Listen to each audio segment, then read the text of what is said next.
this session for those that can't be here, that want to see it. Now I'm going to share my screen and we will get going.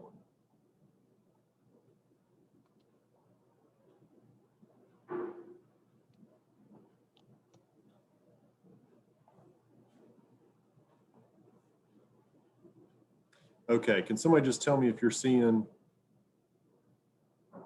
my screen here?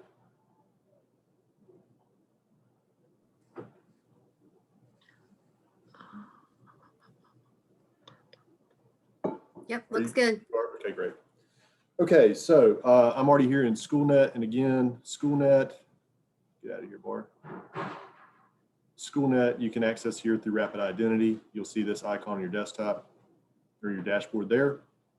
When you first get in here, you know, it looks like this. You've got your classrooms, etc. But in this case, I've already, again, we're assuming that you know how to make an assessment. So I'm going to go and find my assessment that I've already made, and I'm ready to schedule.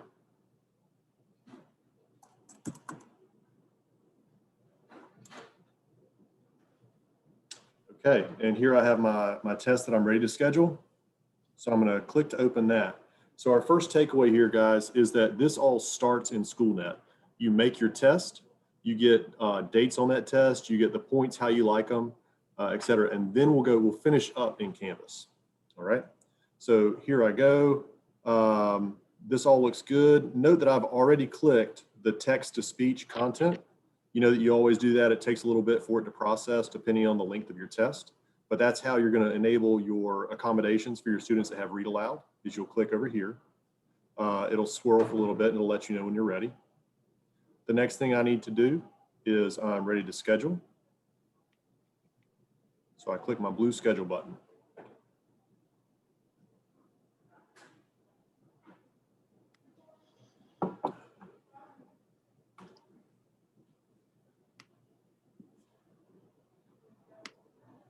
Maybe too many tabs. I apologize. My internet is not humming along.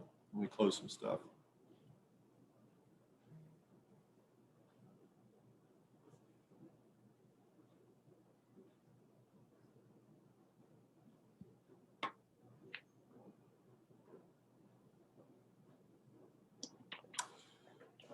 Well, I thought that little bit was going to go quickly. There we go. I just had to complain about it. All right, here we go. So now I'm going to scroll down here. It says I'm ready to schedule, so I'm going to put in the details. I give it a start and an end date. I continue looking down, and I can pretty much do any of this I want. One thing to note is that this can only work in TestNav, which is their new version. You've been prompted to use that for about 1.5 years now, so that's probably second nature. The next thing you see here is this online test passcode. I'm going to highlight that and copy it. That's how we're going to link this test to my Canvas. And then I am ready to go. So I'm going to click Save and Publish.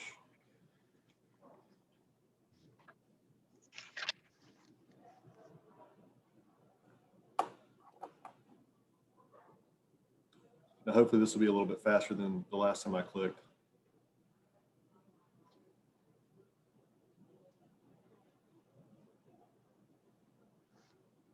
Come on, buddy. Well, I tell you what, let me see. I've already got my code. So I'm gonna jump over to a different tab. I'm gonna go to my Canvas course. I'm gonna go to the modules. We always wanna work out of modules here. So in this case, I have my module called SchoolNet Demos. I'm gonna click to add. Now, when you're adding SchoolNet into Canvas, the way you're gonna do it is you're gonna choose assignment. Assignment should be your default right here anyway, but if not, you would use a drop down and click assignment. This is going to be a new assignment, and this would be my World War I SchoolNet test. Why? Why is it like that? And add. All right. So now I've got an assignment here. I need to edit that, so I'm going to open it by clicking on it. Your edit button in Canvas is always in the top right. All right. And then here's where this happens. Just for the sake of showing you, what you see up here possibly looks a little different than what you're used to. I'm using the new rich content editor. This is the new version of this screen that'll start taking over in January. You can turn it on now. I'm going to train on that at 11:15 if you're interested in this. but that's an option until January. So this is where I would put my directions. You have until Wednesday to complete the test. Now down here, here's where it starts getting important.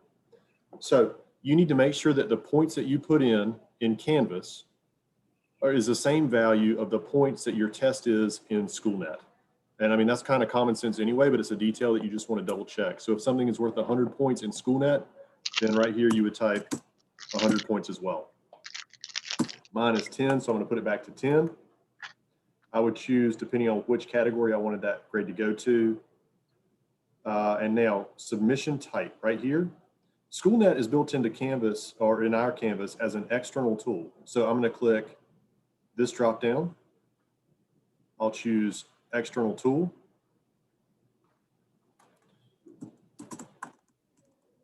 Just type that just to speed me along here.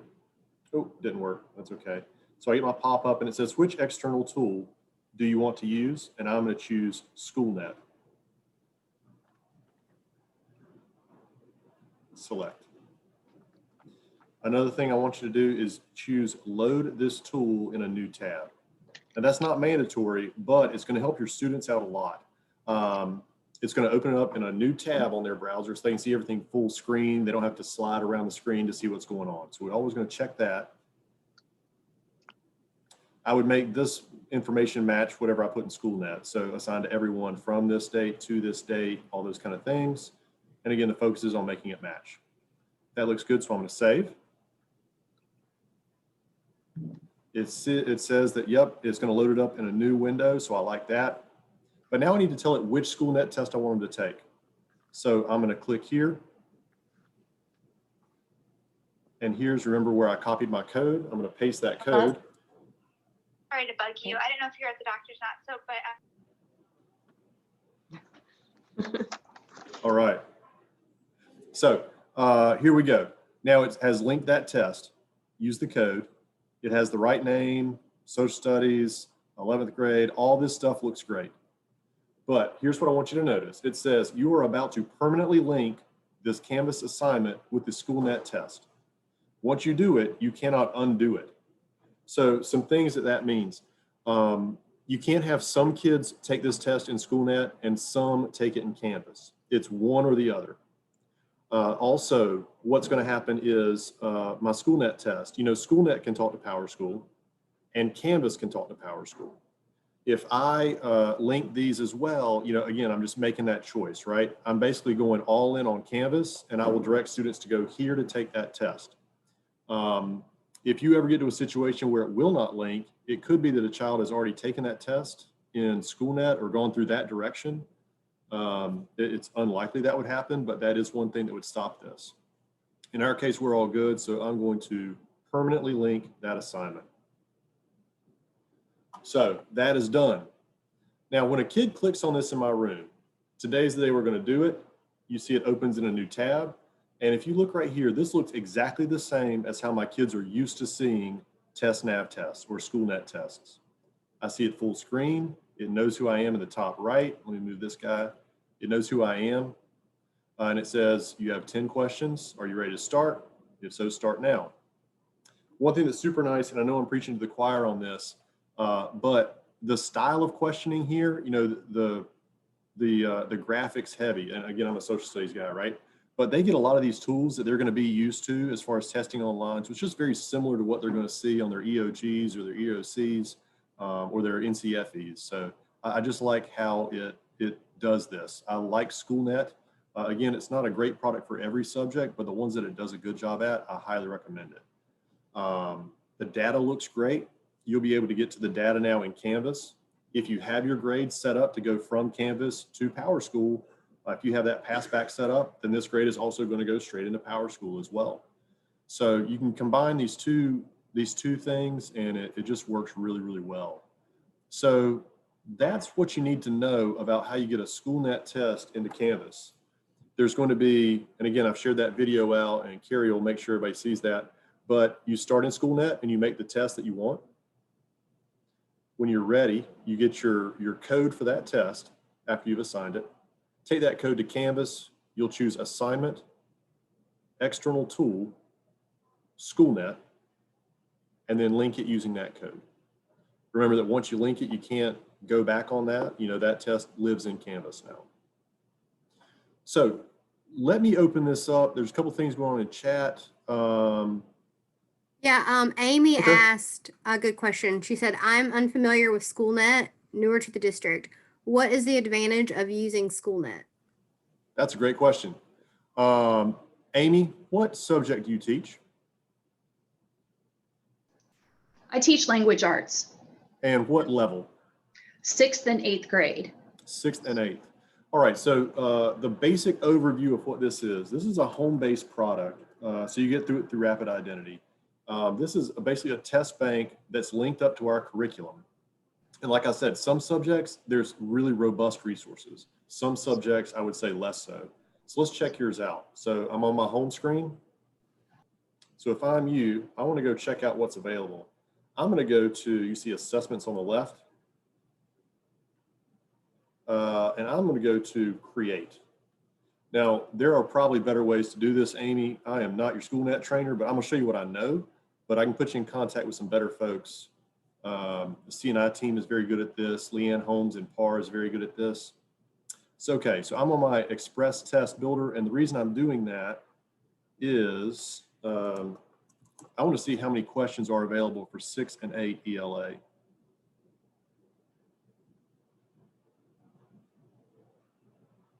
Go to 6th first. All right, and preferred standards document. I'm going to go to English Language Arts. I'm going to skip this because again, I'm just using this as a method to get to what I want to see what's available here. So select standards.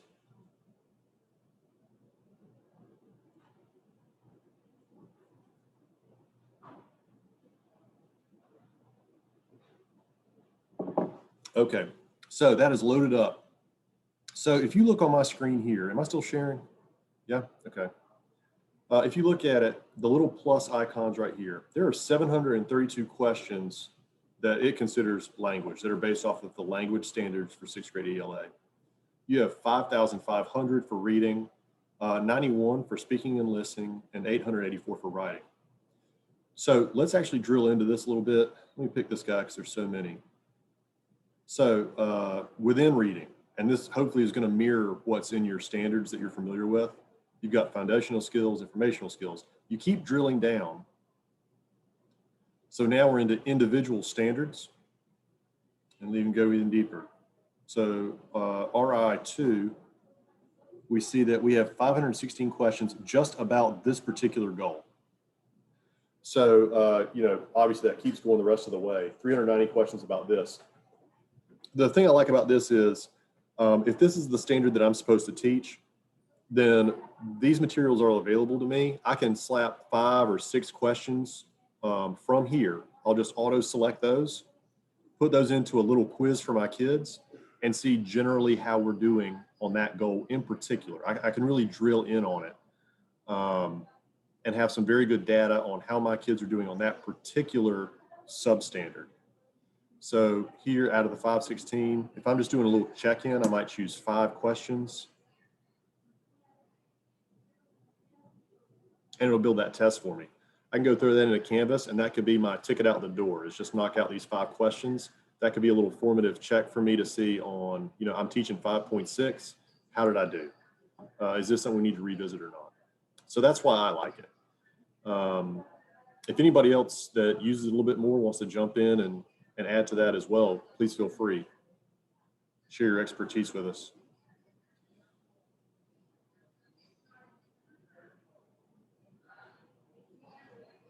And one thing I can't show you, again, this is linked to PowerSchool. So it knows that Will Herring doesn't have a classroom. I don't have kids. And so I don't have the data piece. But once you actually have kids take a test, it'll give you a really nice graphic representation of how the students did on that. And again, I think graphics, for me as a classroom teacher, a graphic representation of how my kids are doing is much more valuable to me than a spreadsheet, because I can just glance at it and know pretty quickly exactly what I need to work on instead of kind of going through the data. So that's why I like it. Will, could you tell me on the, in the blue navigation bar on the left, where did you go to initially look for the quiz questions? Yep, I'm gonna start back at the very beginning. I'm gonna go to home. So when you click on that red icon in Rapid Identity, it'll take you here. Just to give you a little look around, you should see, you know, here's where you're located at. I'm a UP guy, my name, and it'll say all of the sections that you teach will be listed down here. You do have some reporting stuff, especially as they start testing a little bit more. You could see reports, see how they're doing. But to start from scratch, I want to build a new test. Home's at the top. I go down to assessments. I can either use my drop down or just click on it. I'll use my drop down. And then I see tests, find, and create. So I would use the create button right here is what I just did. Some other things that you can do in SchoolNet that would be very valuable, but I'm not proficient in it, is if my coworker on the other team at the other end of the hallway made a really good test, they could actually share that with me and I could use that same one. So if you want to do a little bit of like inter-school benchmarking of what we're doing well, that kind of stuff, you could do that too. But again, I'm not your best trainer for that. Okay, thank you. Yep.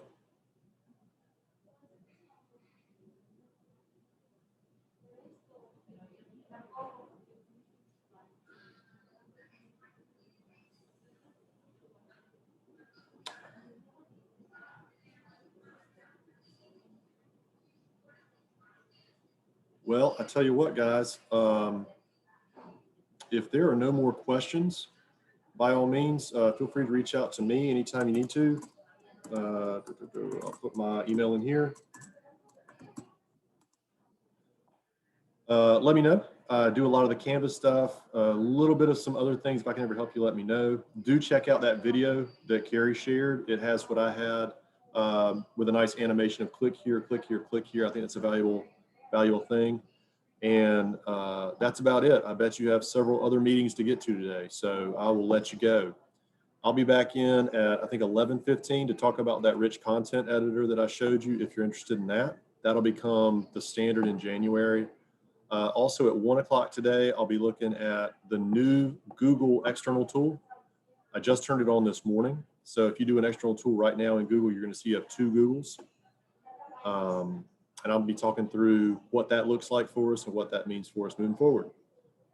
If I don't see any of those, I hope you have a fantastic day. And you guys let me know if I can help you. Bye-bye.